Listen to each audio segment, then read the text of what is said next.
Hello, my name is Kelsey Steed, and I'm doing my pioneer presentation over Erik Erikson, and his theory was over psychosocial development. So how I set up my PowerPoint is I just did a few main points on each slide so it wouldn't get overcrowded with information because it just becomes cluttered in my opinion, and then I just have notes that I'll be speaking from that I wrote for each slide pretty much.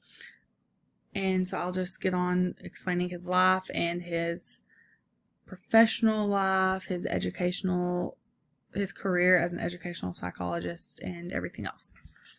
So I'll get started.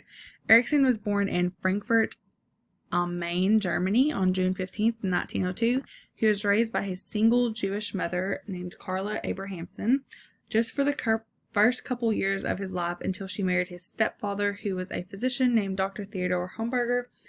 He grew up thinking that his stepfather was his biological father, but he never knew his actual biological father because his mom was never married to him and never let him meet her son.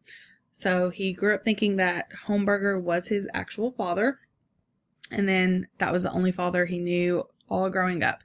So after he found out the truth, Erikson felt very confused on who he really was, and he felt like his stepfather favored his biological daughter's children more than he favored Erikson. He just felt left out, kind of. So growing up in school, Erikson was teased because he was a tall, blue-eyed Jewish boy. And then in grammar school, he was rejected for being Jewish.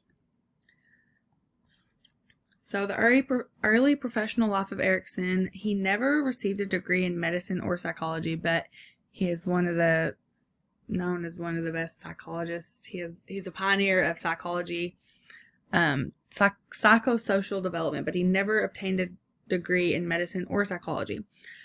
He received an invitation to teach at a progressive school that was created by Dorothy Burlingham, who is a friend of Anna Freud. Freud noticed that Erikson was good with children and encouraged him to study psychoanalysis. Because of this, he received 2 certificates from the Montessori Teachers Association and from the Vienna Psychoanalytic Institute. Erikson's early personal life, well, he met his wife named Joan Serson at the school that he was teaching at. She was a dancer and an artist, and if I read correctly, some of the sources said different things, said that she was just a dancer and an artist at that school, but they also said she was a teacher, so I'm guessing she was an art teacher at that school. But I was kind of getting confused with all the resources. Joan Serson helped Erikson develop his psychosocial development theory, so she helped him plan out all 8 steps and explain everything in that. So that was pretty cool that she had a part in that. They married in 1930 and raised 3 children together. Then in 1933, they fled the Nazi uprising in Germany, and they fled for the United States with their young son that they had at the time. And then after he became an official American citizen, he changed his name from Erik Homberger to Erik H. Erikson. And they had 3 children altogether. And then one of Erikson's children, named Kai, I think is how you say it, actually became a sociologist himself. So that was pretty cool that he kind of followed in his father's footsteps. And that's all I could really find on his children, too. So I didn't get a whole lot of information about his children. Some said he has 3 children, and some said he had 4. So his career as an educational psychologist, he was a Freudian, I think that's how you say it, Freudian ego psychologist, which means that he accepted Freud's ideas as correct, but Erikson focuses more society and culture oriented than most Freudians did. And there's this paragraph from the website called Good Therapy, and I thought it was pretty interesting. And it states, when the Eriksons relocated to California in 1939, he worked with the Institute of Child Welfare in California and served on the faculty of the University of California at Berkeley and San Francisco. He continued studying Native American children, and he worked closely with the Yurok tribe.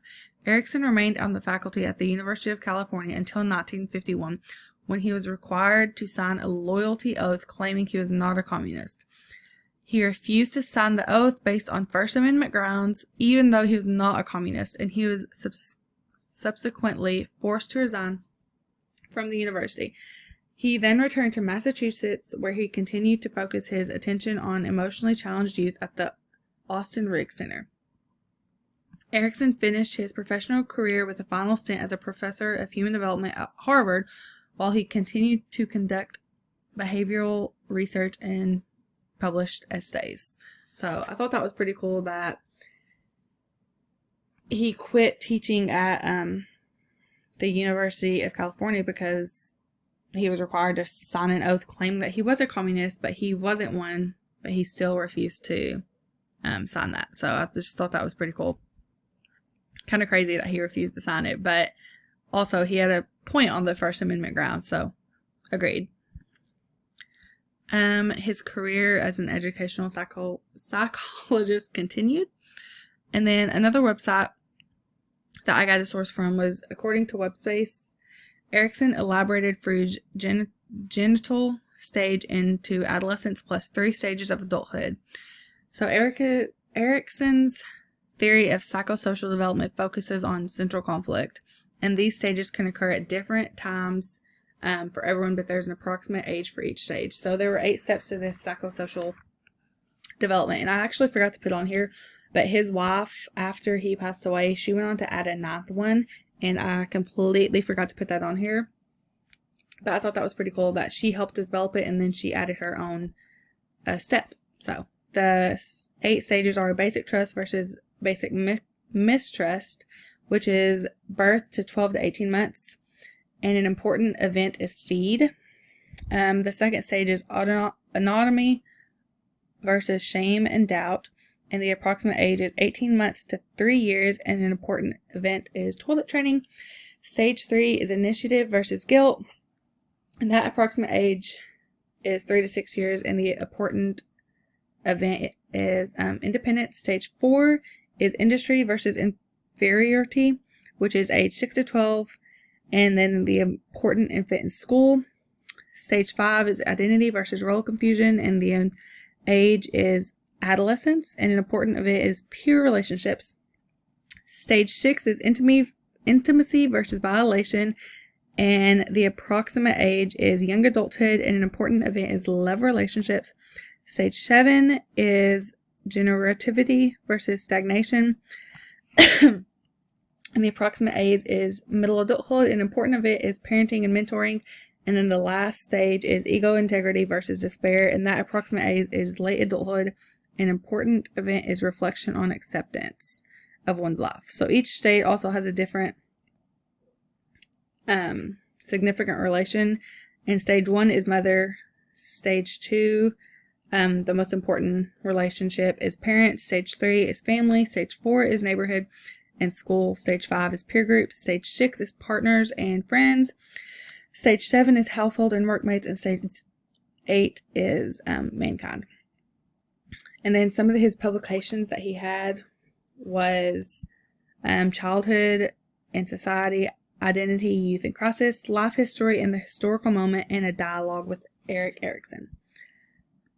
So then this just explains, this picture came from a blogger, and I have the resources listed on the last page, and I just thought it was a good picture to show the 8 stages of the theory. And then this picture on the right came from Simply Psychology, and then it just kind of explains more.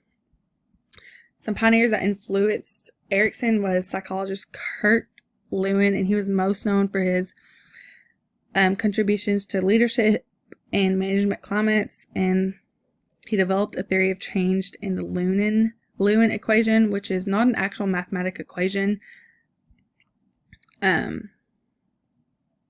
but another pioneer who influenced Erikson was Margaret Mead, and she was a 20th century anthropologist whose work in indigenous and developing societies made her one of the most famous anthropologists in the world.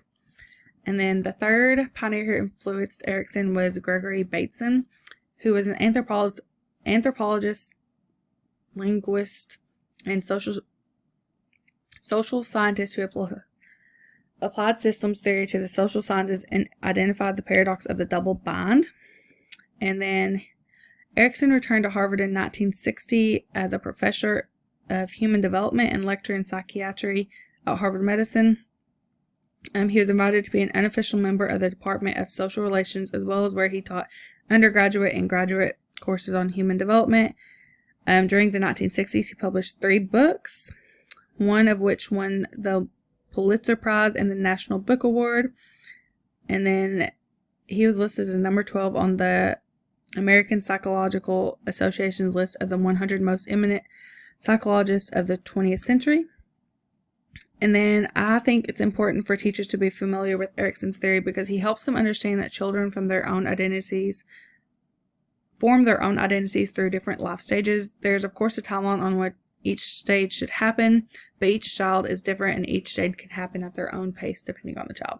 So I actually really enjoyed learning more about Erikson.